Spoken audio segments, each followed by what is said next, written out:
In the latest Republican Party civil war, Congresswoman Liz Cheney was reportedly distressed at the National Republican Congressional Committees failing to show Trump's massively decreasing popularity in some of their polls. So Democratic strategist, councilmember at large, Montgomery County, Maryland, Will Jawando, White House reporter for Real Clear Politics, Phil Wegman. They join us now to discuss. Phil, let me start with you. I find this really interesting. For the record, this is not about Liz Cheney for the 9th time in a row. It is about what's actually going on in terms of the NRCC, which has internal polling data actually showing a deep unpopularity with Trump.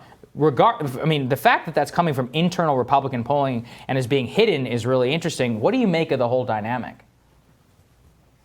So I haven't looked at the polling itself. I know the Washington Post has reviewed that document. It's one poll. Obviously, I want to see what the sample size is, which districts they were hitting. But I think that this is a interesting wrinkle because we've heard again and again from Republicans their theory of the case when it comes to GOP leadership.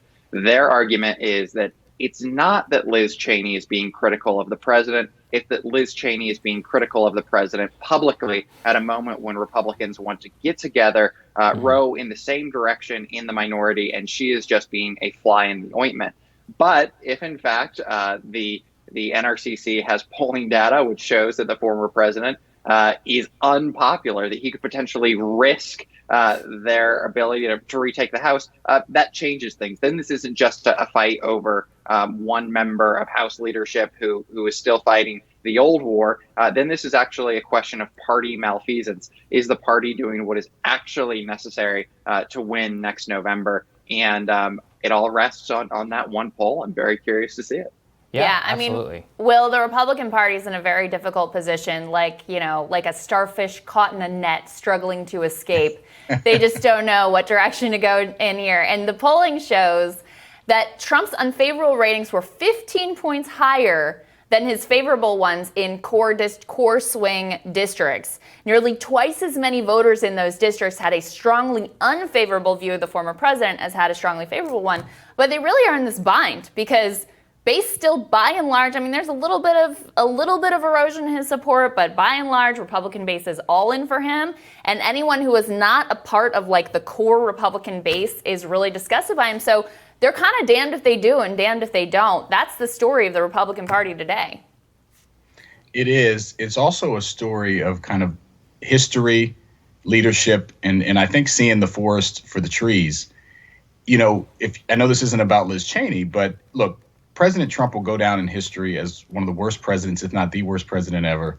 He will be never involved in anything when presidents get together. We saw that in coronavirus. If he can't come together and put out a PSA now, he wasn't wanted in that group because of his division, the big lie. I think Liz Cheney and others, Mitt Romney, who have voted for impeachment and et cetera, have seen that that's where this will end up. And you do have this internal battle, though, that where the division and fear have always been strong for at least 30 or 40% and sometimes more of the population. And you have a Republican Party that just is scared to let go of that. And it is scary. They probably would lose a couple more cycles. But they, just like throughout our history, you could imagine a new party. You could have new leadership and move past it. It might take a few years. And I think that's what Liz Cheney and others are trying to do. But because of the immediacy of not wanting to lose that warm blanket of fear and the big lie, I think you have Republicans caught in that web, in that net that you talked about. And it's really doing a disservice, obviously, to America. But I think in the long term, it's going to do a disservice to the party because you can't win statewide. You can't win in Georgia. You can't win with that type of coalition. That's the conundrum, right, Phil? Which is that Trump is the most popular person in the entire Republican Party by a mile. And the idea that Mitt Romney and Liz Cheney are almost certainly not. That being said, he's also incredibly polarizing to the rest of the country who may not identify as Republicans, but can make it very difficult in order to win statewide and more. Have you seen any like I said, poll aside, whether it's true or not, the fact that they're hiding the results, I think, is more significant than anything else about how they're conducting themselves internally. Yeah, no, I agree. Right, and oh, sorry, that was to Phil. You can jump in on this after, Will. Go ahead, Phil. Sorry. Yeah. But no, I think that you're going to see a lot of Republicans who are going to say, oh, well, it's just one poll and polls have been wrong before. They'll write this off. The bigger problem here is that you did see Donald Trump put together a large coalition. We saw it last November, and the status quo is one that Republicans think that maybe if things changed just a little bit last November, maybe things would have gone their way. What you see right now is that until someone else is going to step up and lead, and until we have a front runner, or until we have the Senate caucus or the House delegation sort of coming together, fighting back against something really big, then there isn't any central focal point.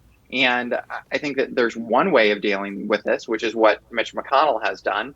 He has said, the past president is no longer in the White House. It's no longer to our advantage to, have these battles. Let's move on. Others, like Cheney, are of the opinion very clearly that he's a drag on the party and he has to go. But what I think is really interesting about a lot of this is if January 6th had not happened, if Donald Trump had not had that rally on the Mall and his supporters hadn't walked down to the Capitol and did what they did, I think we have a completely different conversation, because, you would have Republican voters who wouldn't just, secretly kind of still like the last guy. I think that, he would be much more popular, and he would probably have a more active role than the one he does now, sending, rip-off tweets on rip-off Twitter.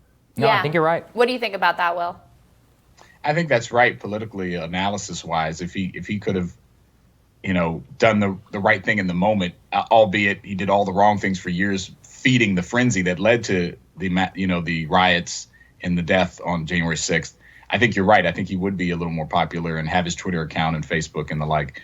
But I will say it is really interesting and unfortunate that NRCC has been hiding polling data. Because that we heard it in the lead up to the election on Kornacki's big board or wherever you wanted to look for your election news. These suburbs, these key core districts where the president, that you had these massive shifts and he was very unpopular. That is not going to help Republicans take back the House if they're hiding those numbers. And I guess they're just going to try to focus on driving turnout on their side. But I just think that is not a smart strategy, too. And you want to be making decisions just politically with all the facts and data on the table. And the fact that they're so scared that they're hiding it, I think is also feeds into this dilemma that they have. Yeah, it's a big problem. The nightmare scenario for them is like Trump is not going to be on the ticket. So like all the people that come out to vote for him are not going to show up. So they may just get like the baggage of Trump without the turnout poll that Trump is when he's on the ticket. Of course, they have a lot of structural advantages going in the midterms as well. All right, guys, stick with us. More Team Rising right after this.